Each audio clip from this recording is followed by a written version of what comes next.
just mute that and say,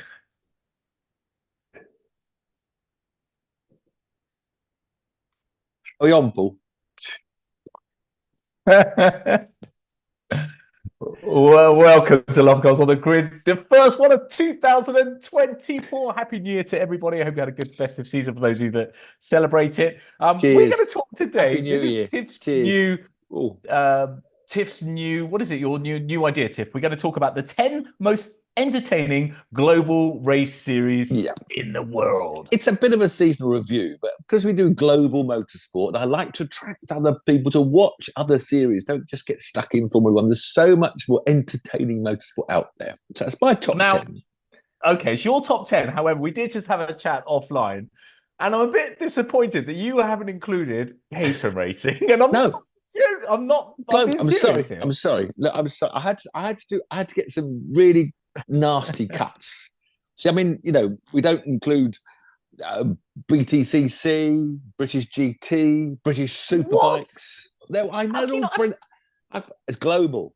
Okay, they're all brilliant series. Caterham's Formula 4. Can I just add that Caterham was global last year? Zandvoort and also Barbados, Bushy Park, Barbados. So it was global. But I get it. We're going big. You're going big with your list. And ones that should have maybe made it. I mean, like I don't include supercars down in Australia. I mean, it's brilliant, but I don't watch it. It happens at night. Super Formula from Japan. I've just cut them out. World Superbikes as well because we got MotoGP. So I've had to be vicious. Okay, all right. But before we go any further, we do have, of course, to remember a couple of motorsport heroes sadly lost in the last week, especially Gilles de Ferran. I mean, that was such a shock. 56 years old, down in Florida, attending a car event, heart attack. And it's funny, if I've never had any real meeting with him at all in my career, but I know he's so admired by so many, because he was British Formula 3 champion, one of those many Brazilians that came over following Emerson Fittipaldi and Nelson Piquet and Ayrton Senna, to come, won the British Formula 3 championship. And he couldn't get that Grand Prix seat that so many others got, it's so hard, as we've talked about with our youngsters nowadays. So he went off to America, got an IndyCar driver, won the IndyCar championship twice, won the Indy 500. And he's got an English wife, so he's got his part English. He became a McLaren director, and everybody loved him. Everybody's just got brilliantly nice things. Tributes to him, there were so many lovely tributes to him. Our condolences to all the family, and a very sad loss to global motorsport. 56 years of age. I say to my children all the time, you never, ever know. Yeah. Always be nice. Always be nice to people. Always live your life to the best, because you never know. It's awful. And then over in America, they're mourning the loss of one of their great NASCAR stars, 84 years old, Cale Yarborough, who you may remember. Have you ever seen that fight on the last lap? He was one of those two that had a punch-up. Well, this one was first. I think it was the first ever televised Daytona 500.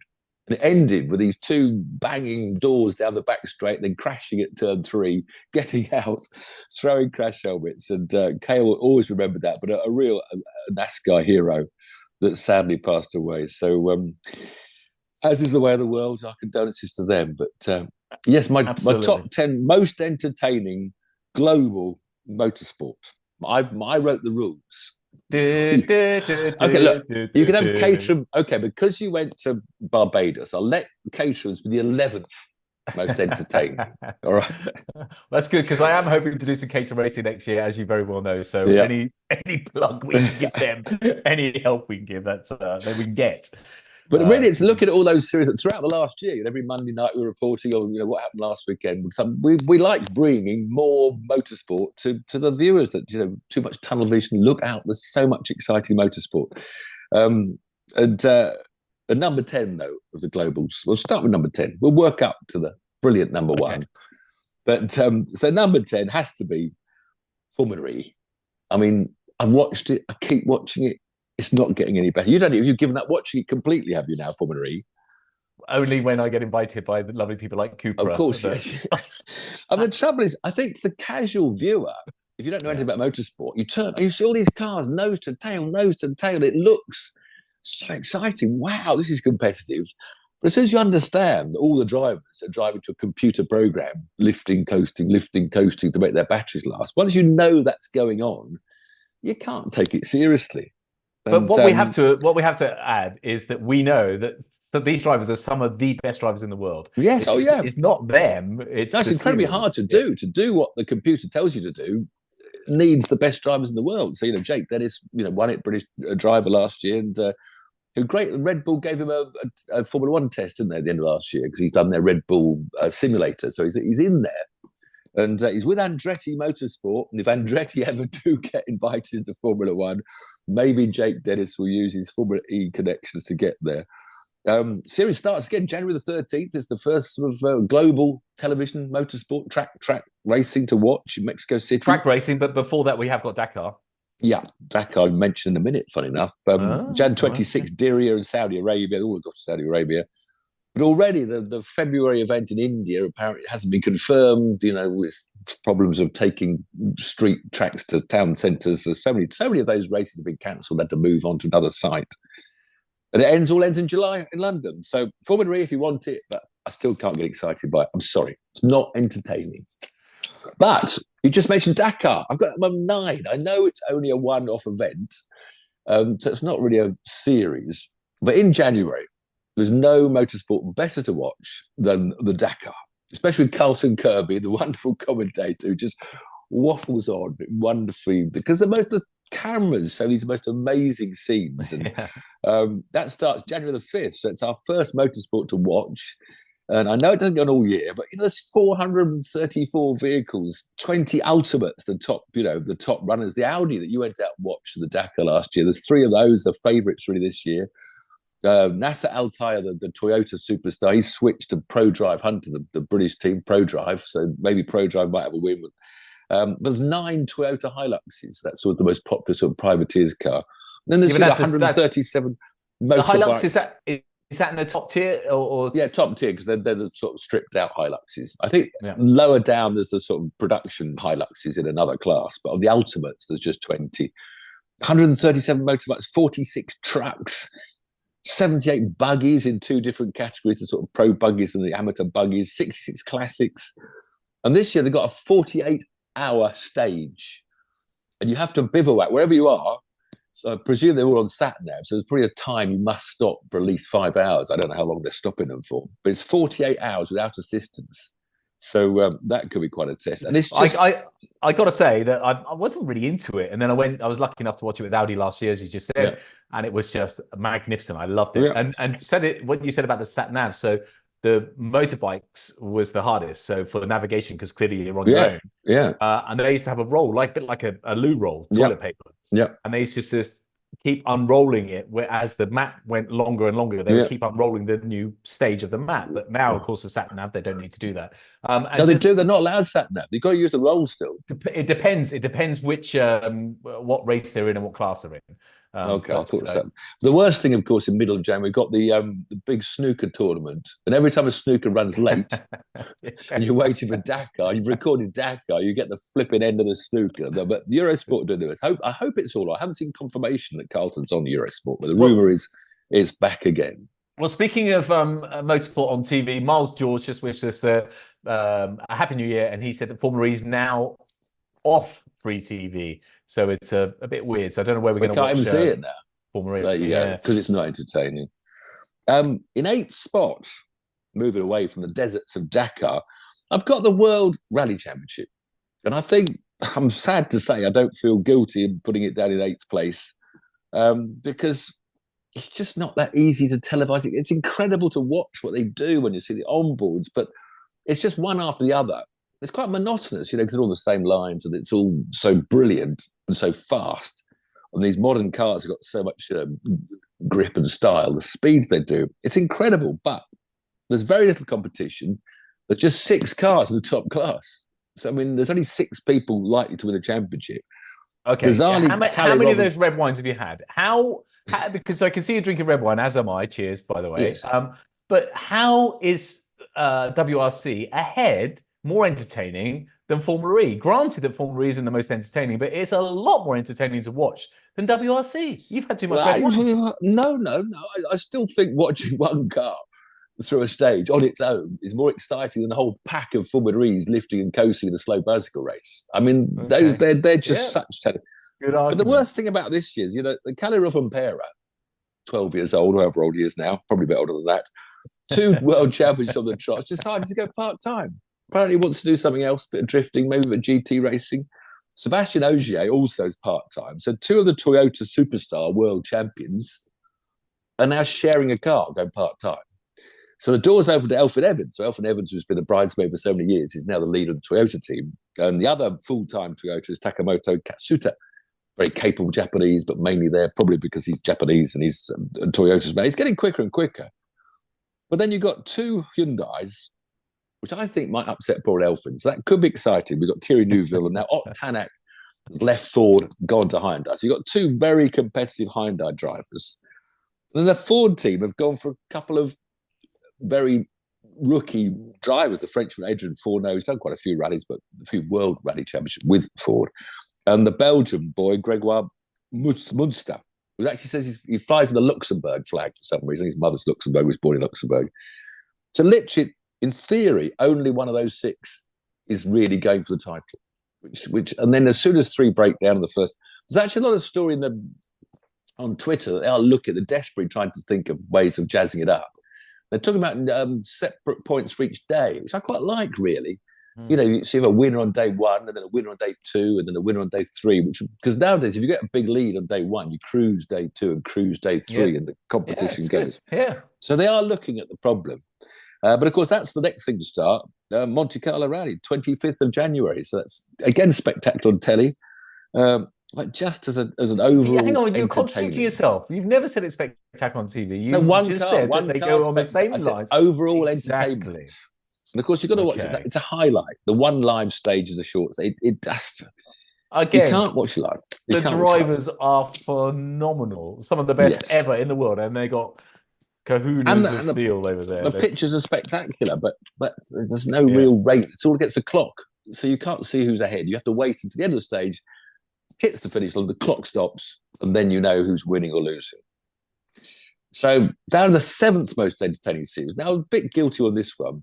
I think the World Endurance Championship, I think it's going to be brilliant. And it's a bit of a real devoted enthusiast. So to go for a 6-hour race or a 24-hour race. So a 24-hour race at Le Mans is obviously a big event, but the normal sort of 1,000 Ks or 6-hour races, they can take a long. You have to be real into the what's going on. And the problem last year was, of course, Toyota won 6 out of the 7. So it was only when Ferrari won at Le Mans that it really came alive. Yeah. So I'm sort of downing it.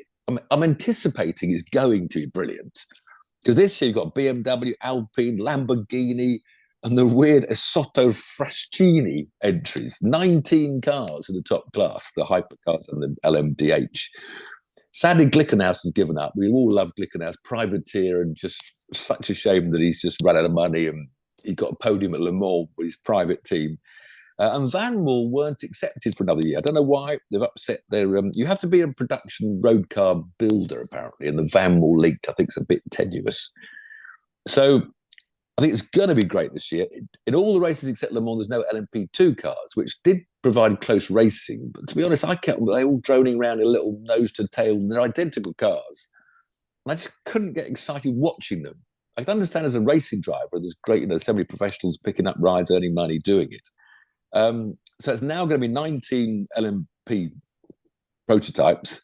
And how many is it? 19 or GT cars, 18 GT cars. So it's just GT3. What I like about the prototypes now, they all look a bit different, sound a bit different. Same with GT cars. And that's what takes me back to my days at Le Mans. There were so many different shapes and sizes. They do, actually. You're right. I never thought about it until you just said which, the Peugeot with no wing. And very different looking cars. I bet they'll have a wing this year. Big at the front. Yeah, and then 23 LMP2s. Oh, yeah, who raced LMP2, yeah. What's he going to try and do now? Well, but the main thing he was saying, he's done 4 Le Mans now, which I'm surprised at. But so a very accomplished driver. But the main thing he was saying to me was, back in your day, of course, you had to manage the engine, so you never really pushed it until sunrise. But it's literally from the start line now. It's a full-on race. The cars are so reliable, and the drivers, I guess, are just more accustomed to it now, I suppose. But just pushing from the 24-hour race is literally from the green light, flat out. And that series, I don't know, March the 2nd that series started. And sadly, I hate to say it a bit, but Middle East money buying races is beginning to upset my calendars. Instead of now starting at I don't Sebring, mind Sebring's it lost because its track. Yeah, but for the history of world sports cars, I was going to say Sebring, as long as it doesn't get somebody losing, it's then I lost don't Sebring. mind it because it means Sebring ram-packed with real racing enthusiasts, really rough track, really tough 12-hour race has gone. And instead we got the Qatar 1,812 kilometers. This is what's upsetting me. You'll find out because that apparently is Qatar's national day. Is the 18th to the 12th. So it's all advertising Qatar. That's not what World Endurance Sports does. It's a 6-hour race or a 1,000-mile race or 24 hours. Without their money, we wouldn't be watching WEC. Without these sponsors. They would. I mean, Qatar track is the most dull track. One great long straight. Loads of turns with dusty exits, so there'll be cars everywhere because track limits. How can you can't do track limits for 37 cars? And Qatar, of course, the track in Formula One where they're all going off.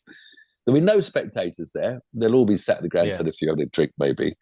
So really upset. We've still got Spa, Le Mans, Fuji. Imola's taken away from Monza, so no Monza this year coming, but Imola instead, which is a bit of a shame, I think. No Portimao, which is a great track. They've lost their round. And Sao Paulo, Brazil, again, great. Sao Paulo's excellent. So we don't mind that. And the circuits of Americas. So, it's going to be good. About those three, though. But no Silverstone. We ended Bahrain. And Bahrain pay for that. They pay extra to have the opening round and the closing round. So that's where they go. No Silverstone. Okay. What number are we on now? Number 6. Before we do, Jared Jones says Happy New Year to you as well, Jared. Happy New Year's. Well, now I'm obviously people have been upset with not being global. Not global, because the 6th most entertaining is NASCAR. And you don't have to. I just want you to try to watch. You've got to include it, Tiff. Yeah, that's got to be included. So. I did feel a bit guilty when I put it. I don't know about number 6, but it's got to be included. But there's so much racing, so much overtaking, 40 cars. Yeah, they race on road courses, street courses. But then you haven't got BTCC, which is, if you want to talk about racing and lots of overtaking. Compare, I know, but global. I know I'll be in trouble. But I know you've got to go. It went from Premier Sports to Viaplay. They renamed it. But I've read recently that the Premier Sports are renaming it Premier Sports again. But, for £15 a month, you get a race every weekend. Every weekend. So that's how many weekends? 36 weekends. 4 races, right through to November the 10th. It actually starts in February the 4th in a ridiculous, the Bush Clash in the Colosseum. It's about 200-yard track. I think it's 400 yards, which is all a bit silly, but it's just a PR stunt. But the first real race, of course, Daytona 500, February 25th. If you just get involved and understand NASCAR and the characters, the racing. I get that. And I get that it is a real community, the NASCAR thing. But you ask 9 out of 10 people, what is more entertaining to watch, a BTCC race or a NASCAR race? And I've disqualified BTC. They're not in the competition because they've been disqualified for being British. Okay. No, the BTCC is your list exactly. The Sunday BTC is fabulous entertainment. British too, the same with the British GT and British Superbikes. I mean, it's a whole day. It's fabulous, but that's just national. That's national. You see, Americans, you see, they're all global. You see, everything in America is a world championship. Therefore, and you've got the likes of Steve Ryder and Paul O'Neill and just those beautiful. Well, Steve Ryder's beautiful. Yeah. Paul O'Neill's got lovely tones. One thing I do say that with all these things I've judged is I am talking from watching it with a skybox that can go at times 30. Especially NASCAR. If you want to watch NASCAR live, it's a long old race, and there's loads of yellow flags, and it's all about America. You often get your Barbie out, have another burger, and have another beer, and keep watching. But I tend to watch, I'll watch all these series at times 30 and catch the good bits. So I do judge on being able to use my skybox at times 30. But how long would a typical NASCAR race be? About 4 hours, I think. A long old thing. God, no way, Jose. No maybe way. Maybe three. Put that above BTCC, for example. Because I'm going I'm going Yeah, but exactly. If you had to watch something, you're not going to watch. I mean, some of them racing and overtaking, and the characters, and they knock each other off, and they come back out and get their own back. They don't wait for the officials to. The justice is done on the track. Mano oh mano. Okay, it's your game. I'll play your game. What's number 5, please? Number 5, of course, is Carl Larson. I'm glad you mentioned that. Carl Larson, the greatest NASCAR, is number 5. Follow the numbers. Who is the greatest NASCAR driver? Who's the GOAT? Who's the greatest all-time NASCAR driver? Petty's one. Not Carl Petty. Yeah. What's Petty's first name? Sorry, Americans. Petty. Tom. The King. The King. It's not Tom Petty. That's Tom Petty and the Heartbreakers. That's a flipping bad. Right, down in 5th place. Here you go for you Formula One fans. I've dumped it down in the 5th place. Formula One. Bags of hype. I wanted to tell you off. I wanted to say that's being ridiculous, but actually, you know what? You're right. Let's see what comes ahead of it. But only two winners. Only two winners. That was half the trouble because Red Bull and Max were so good. It just, every time you'd switch it on, you knew he was going to win. And also the DRS still goes on. People battery saving to make overtakes. The cars are so heavy. Not so much though. Track limits. Not so much. The cars are too big, too heavy. Track limits is frustrating. But you're right. The main thing was Red Bull and Max were so dominant that it was a bit of a ball fest. Thank goodness Carlos Sainz. It was Carlos, wasn't it? One race last year. Thank goodness they didn't get the clean sweep. That would have been. Well, a record never. And down in 5, so I'm hopeful that it might pop up to top of the table or next year. I'm still hopeful that the year to come that the other teams have caught up. McLaren obviously were catching up. Mercedes are building a whole new car. So I'm hopeful it's going to be closer. But, still all these tyres and the DRS and the heavyweight things and the batteries and stuff. And it's too big. I don't care about the weight because you can hide the weight so much on modern cars and race cars, but they're just too big generally. The same, and we've mentioned this many times before, the same size profile as a Rolls-Royce Phantom. Get that in your head. Unbelievable. 5 meters. Rolls-Royce Phantoms. So lots of hype, but not enough action on track. Okay. So really, in fourth is the singles. The backup races to Formula 1 are way better. So I've got Formula 2 in 4th place. Really good stuff. I think people don't watch those. When I'm in a corporate entertaining box in Belgium or Silverstone, I have to drag people away from the champagne. Watch this. This is next year's Grand Prix drive. These are the stars of tomorrow, the stars of the future. I like Formula 2. They sound absolutely wonderful. There's great racing. There's a bit of the mid-race tyre strategy annoys me because we go to that section when the front field at the start of the softs pit, while the back of the half normally on the longer tyres keep going round. They're leading, and you don't really know who's got the right strategy until the hard tyres stop near the end of the race and put the softs on and come out, and then then the race is on. So there is, and of course the commentary. Formula 2 is down marked. The commentator shouting, I forget his name, I'm sorry, but it's too shouty. And it seems to me in they're all trying to out-shout Crofty. And, Crofty isn't that shouty in a way, but he just goes on a bit too much. But you had shouty commentary down marked Formula 2. But, there's 12 different wins. It's 13 races? Is it 13 races? How many races there were? Only 13. I've got 12 different winners. And 4 of them, of course, they had the sprint races, didn't they? I forget sprint races. 13 events, but of course, they had the sprint races. And there were 12 winners, although 4 of them won the sprint race. They don't count. So we had 8 different winners, which is really good. The champion, Théo Pourchaire, he only won 1 race. And he's an Alpha. It's amazing how they all ended up. No way, I didn't know that. And he's the Alpha Reserve. These are all they're at the top step, knocking on that door. Let me in. F1 of the future. Yeah. So Pourchaire was the Alpha Reserve, who's now the what the hell's it called? The Spark. Alpha renamed themselves today. Yeah, I don't know. I can't remember. It's gambling money. It's gambling money. So instead of an Alfa Romeo, we've got, what is it? Oh, goodness, I'm the one looking up. I don't want to advertise it. I advertise Steak. And the Steak goes into the lead. Although it won't, because it's got Bottas and Zhou driving it, so it won't go to the lead. Anyway, so I presume Théo Pourchaire is now the Steak reserve driver. But he's off to do Japanese Super Formula, where, of course, Liam Lawson did so well. So he's gone out there to try and keep his racing going. The Dane Frederick Vesti, he won the most races. 2 sprint races and 2 wins. Yep, 2 of each. He's now the Mercedes Junior. So Frederick Vesti's waiting for Lewis to retire, I suppose, hoping. Jack Doohan, the really talented Aussie, he's an Alpine reserve driver. He won 3 feature races. He did well. He did well in the latter half of the season. Yeah, he seems to really put it all together. Had a really bad first half. He's queuing up, and I don't know what he's doing next year because he hasn't been announced.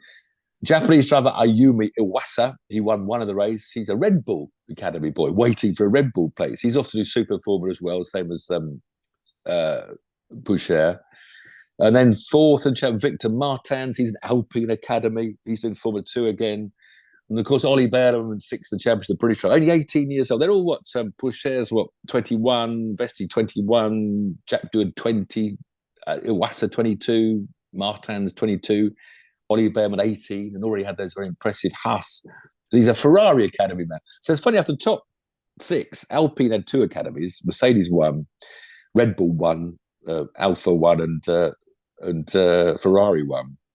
So it's great stuff, and but love watching it. 22's not young anymore, actually, in sports, is it? It's in Formula 1 or anything. Yeah. So they've only got a couple of years, and then they Probably. I mean, I'm being brutal, but that's I know, because the Formula 3. I put Formula 3 more entertaining. Third place in my entertaining chart was the Formula 3 boys. Again, only had 9 weekends. That's 18 races, 10 different winners.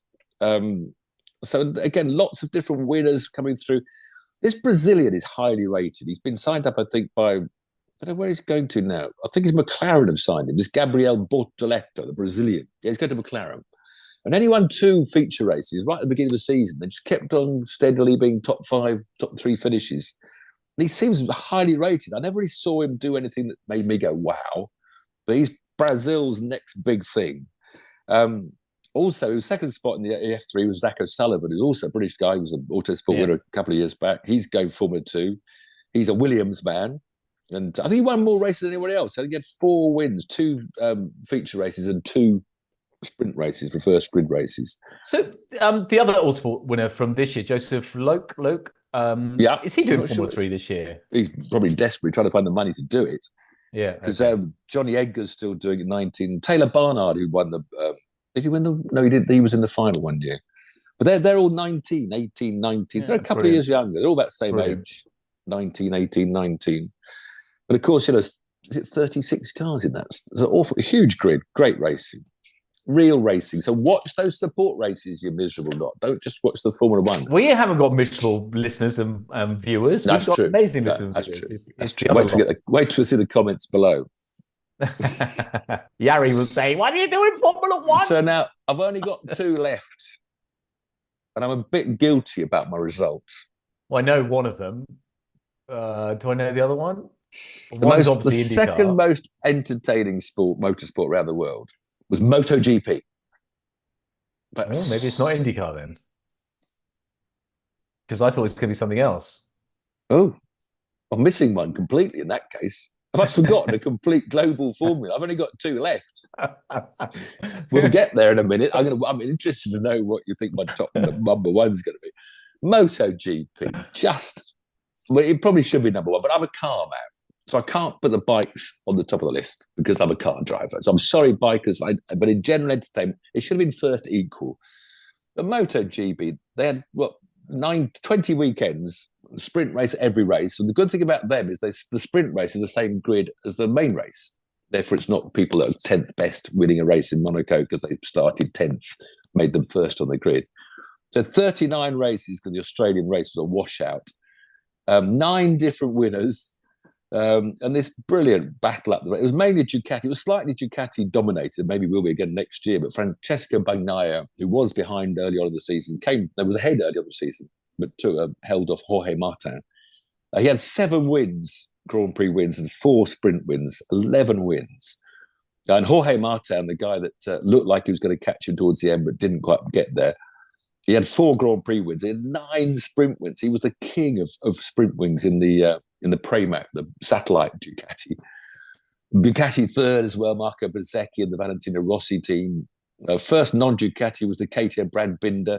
Didn't win any Grand Prix outright, but won 2 sprint races. Always gave 100%. Entertainment. I mean, Brad Binder just was all over the place, doing as best he could. Johan Zarco, the French guy, was 5th in the championship. Alexis Spargaro got Aprilia into the top 6. And it was just great entertainment. We had towards the end of the season, we had this Italian that was career was over, Fabio Di Gianantonio, who suddenly won a race towards the end of the season and got himself back on the grid. And funny enough, it's very much like Formula One. We look at Formula One saying, well, these kids in Formula Two, there's nowhere to go. But I think there's only one rider, one spot in MotoGP, in fact, and that's our Moto2 champion, Pedro Costa. Nobody else is moving out. Of course, the big story for next year is Marc Marquez has left Honda after 300 years and has gone to a satellite Ducati, Gresini Ducati, along with his brother, Alex Marquez, who actually won 2 sprint races. So the Marquez boys are on Ducatis. And this Fabio Di Gianantonio goes to the Rossi Ducati seat, which is vacated by Luca Marini, who's gone off to try and ride a Honda, which seems a very difficult thing to do. So the big thing this year is all going to be about Marc Marquez. Can he win again on a Ducati? Tiff, in terms of entertainment, I think we could put Moto 2, Moto 3. Well, I got 2 and 3. I put them all in one category. So I've added Moto 2 as well. I'm so pleased we started doing this because I didn't really follow any bikes whatsoever, and now I wouldn't say I'm hooked, but I'm really into it. A couple of shout outs. Marfan Demo says Martin was great. I agree. And McLaren F1 race, don't know your name, sorry, says Happy New Year. So same to you. So yeah, I'm with you there on the bike. Super, super entertaining. And I'm very glad we started doing this, as I said, because I got to really understand how good this series is, or these series are. Yeah.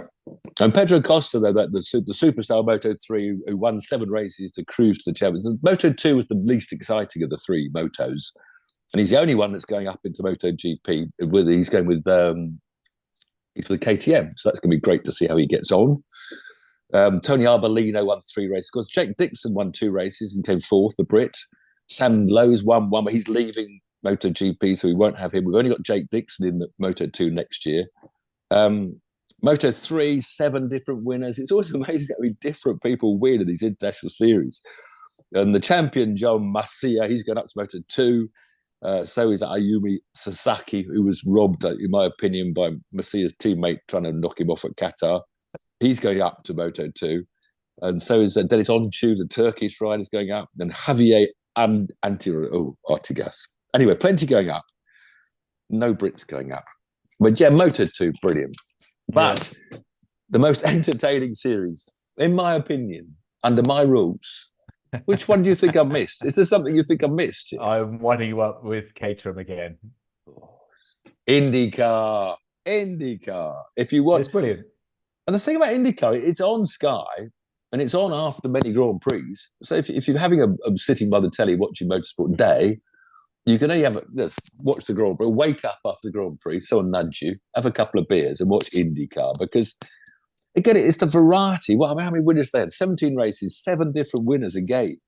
An international series, 7 different winners. And these are short tracks, long super speedways, the Indy 500, you've got road courses, street courses, fabulous variety. 27 cars were on the grid last year at one stage. And it's just nationalities. Alex Palou won the championship again, 5 wins, Spanish driver.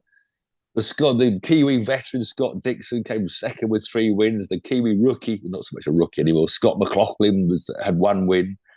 Pato O'Ward didn't win any races, but came 4th in the championship with the Mexican. So the first home driver was Joseph Newgarden, who won the Indy 500 in spectacular style. He had 4 wins.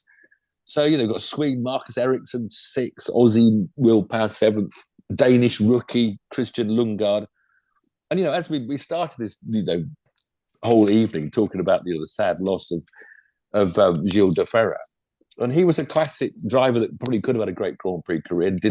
Slot wasn't there, and this is where to go. IndyCar is the way equal drivers could all have a win. A rookie winning, it's a bit like sort of who was a rookie Formula One driver. It's like Logan Sargent winning a Grand Prix last year. I mean, it's that outstanding, that you can come in as a complete rookie. It's not, Tiff. It's not like Logan Sargent, because he was in Williams, one of the worst performing teams. It would be like a rookie going into Red Bull or a decent team.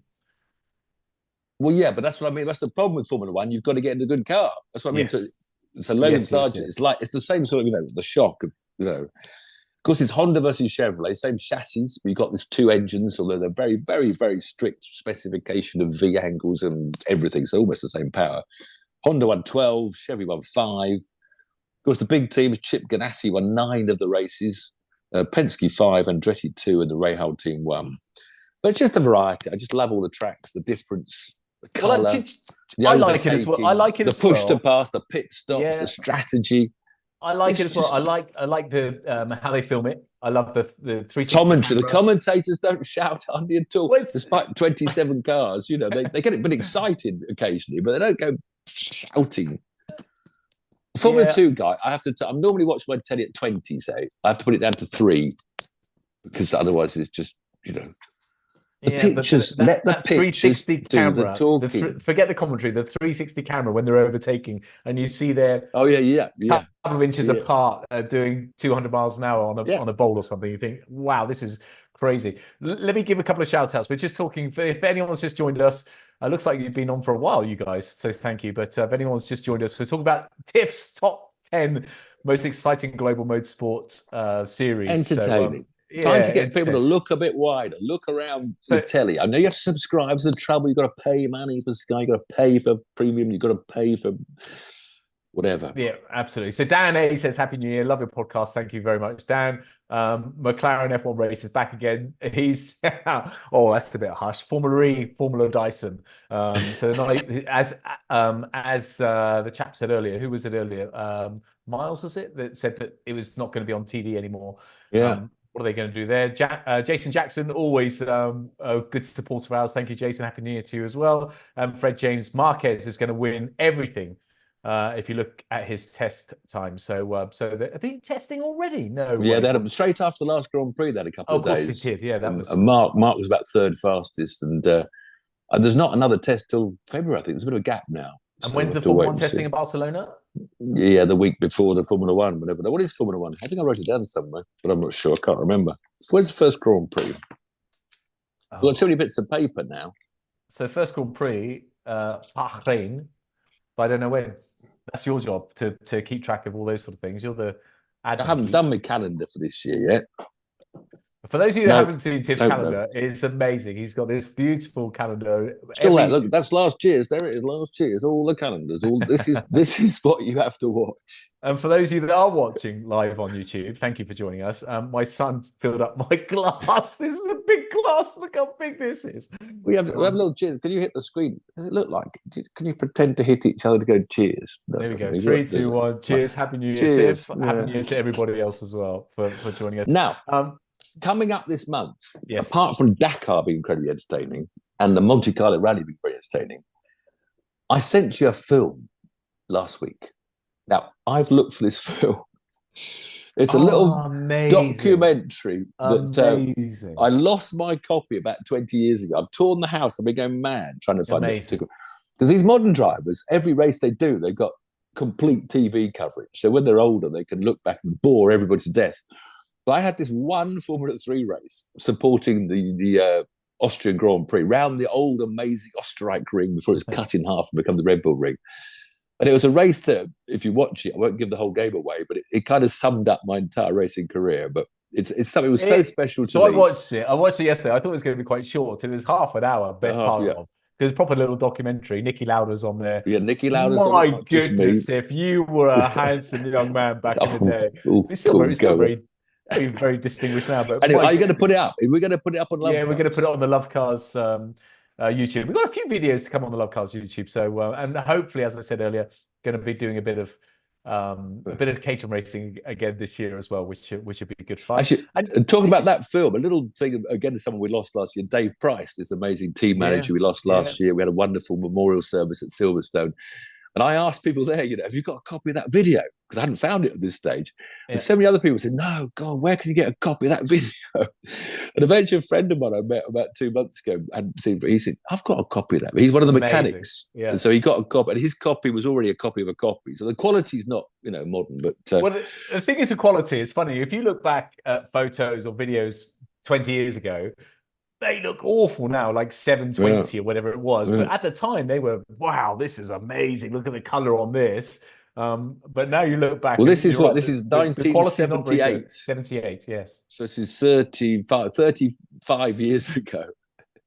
45 years ago. Oh, I always lose 10. Every time I go for a century, I always lose 10 years. 45 years ago. But it is brilliant. And please, the diehard fans like you lot leaving messages now, please watch it when it goes on our YouTube. We are going to post a load of videos on YouTube. We're going to do a lot more in terms of racing as well, more sort of car reviews, and hopefully, fingers crossed, we will have some incredibly positive news about Series 2, where you can see that globally, and Series 1 actually. So it's going to be. We watch Love Cars on the Road on ITVX, can't you? Now Series 1. Series 1, yes, and it depends where you are in the world, but in the UK you can. But Series 2. Been a bit frustrating to say the least, but we'll hopefully have some very positive. Which of course stars, as in the first series, Vicky Piria, who I've been seeing on the internet. She's doing that Formula E powerboat racing. Have you seen this? Oh, she must be mad. You did a bit of powerboat racing, didn't you? Or your yeah, farmer. But those aren't bad. They're 40 mile an hour. They're the slowest. It's just like it's another Formula E, Extreme E. They go around. They're very spectacular looking because they've got hydrofoils under the middle of the boat and a long sort of nose that's out of the water. Vicky's one of the drivers. And I think she's in the team. One of the Formula One drivers has backed the team. I forget which one it was now. Anyway, but it's going to be another. But the if you go on YouTube and look at the way they talk about it, the way they talk about it, it's going to be the most exciting. It's the future. It's sustainability. We're showing how the future of boat racing. If you watch a Formula One cat race, I mean, 120 miles an hour floating on the back pontoons. It's some of the most spectacular form of motorsport, which it doesn't get much television anywhere these days, but it's very spectacular. These weird Formula E boats. But at least Vicky Piria will be in it. Vicky will be in it smiling away. A very good friend of mine, Lucy Gardner, she's a yachting journalist. She told me that all of the manufacturers are now getting into boats, Porsche, Lamborghini, but electric boats. So they're all doing these, for if you can afford to have a supercar, they feel that you can afford to spend $1 million on the day boats as well. But they're all electric. Boring, but no, not boring. But it's just not my cup of tea. That's fine if you're cruising, but for racing, they don't really work. Chesil 49, National Hot Rods. We missed that, Tiff. Other than that, I think we did okay. A couple of cheers. So cheers to you all. And see you. Well, it is this year. I was going to do the most. Happy New Year. Have a great 2024. Cheers. Have a good one. Cheers, guys. Now I've got to try and stop this. I have no idea how to stop this. Leave meeting. There we go.